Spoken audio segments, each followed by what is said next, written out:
সকলে শুকর আদায় করি, বলি সকল আলহামদুলিল্লাহ। আলহামদুলিল্লাহ। দেখেন, মহান আল্লাহ পাক রব্বুল আলামিন আমাদেরকে মুসলমানের করে জন্ম দিয়েছেন এবং আমাদের উপর কিছু কাজ দিয়ে দিয়েছেন। শুধু মুসলমান বলেই আমরা জান্নাত যেতে পারবো না, শুধু লা ইলাহা ইল্লাল্লাহ পড়েই আমরা জান্নাত যেতে পারবো না, শুধু পাঁচ ওয়াক্ত নামাজ পড়েই আমরা জান্নাত যেতে পারবো না।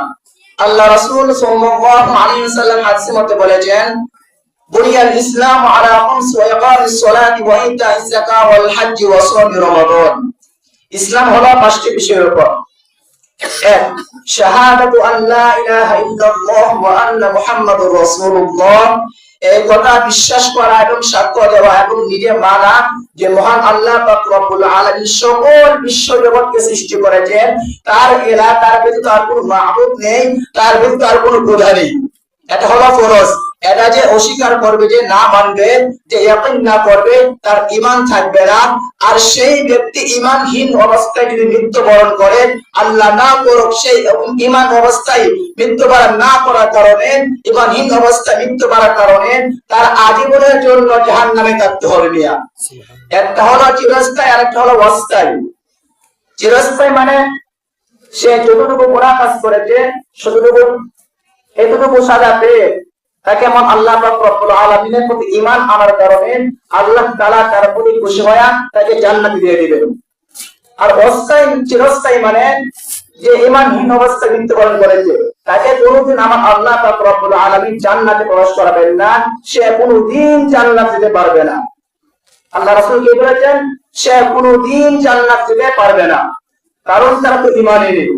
আর যে ব্যক্তি, যে মানুষ ঈমান অবস্থায় মৃত্যুবরণ করবে, সে যদি দুনিয়াতে বসবাস করতে গিয়ে কোন অপরাধ করে থাকে, কোন মানুষকে কষ্ট দেওয়া থাকে, জবান দ্বারা, হাত দ্বারা, তার চরিত্র ব্যবহার দ্বারা যদি কোন মানুষকে কষ্ট দেওয়া থাকে, তাহলে সেই কষ্টের কারণে, সেই গুনাহ কারণে মহান আল্লাহ রাব্বুল আলামিন তাকে জাহান্নামে দিবেন। এবং ঈমান থাকার কারণে, আল্লাহর প্রতি বিশ্বাস থাকার কারণে, ইয়াকিন থাকার কারণে, লা ইলাহা ইল্লাল্লাহ পড়ার কারণে একদিন না একদিন আমার আল্লাহ রাব্বুল আলামিন তার প্রতি খুশি হয়ে তাকে জান্নাতে দিয়ে দিবেন। তো মুহতারাম হাজির, আমরা কি বললাম? আল্লাহ রাসূল হাদিসের মধ্যে বলেছেন ইসলাম পাঁচটি বিষয়ের উপর। এক, শাহাদাতু আল্লা ইলাহা ইল্লাল্লাহ ওয়া আন্না মুহাম্মাদুর রাসূলুল্লাহ। এই কথা বিশ্বাস করা, মানা, সাক্ষী দেওয়া আল্লাহ তাআলা ব্যতীত আর কোনো মাবুদ নেই, আল্লাহ তাআলা ব্যতীত আর কোনো ইলাহ নেই, এবং হযরত মুহাম্মদ মুস্তাফা সাল্লাল্লাহু আলাইহি ওয়াসাল্লাম আল্লাহ তাআলার প্রেরিত রাসূল। এখানে আল্লাহ রাসূল তারিফ করেছেন, বলেন ওয়া আশহাদু আন্না, আন্না মানে নিশ্চয়, ওয়া আশহাদু আন্না মুহাম্মাদুর রাসূলুল্লাহ। আল্লাহ রাসূল তারিফ দিয়ে বলেছেন ওয়া আশহাদু আন্না, নিশ্চয় আমি আল্লাহ তাআলার প্রেরিত রাসূল।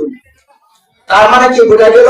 আর আল্লাহ রাসূল সাল্লাল্লাহু আলাইহি ওয়াসাল্লাম যখন মৃত্যুবরণ করবেন, মৃত্যু পূর্বে তিনি বলে গিয়েছেন, তিনি মানুষদেরকে, সাহাবীদেরকে বলে দিয়েছেন, আমি তোমাদের নিকট দুটো জিনিস রেখে যাচ্ছি।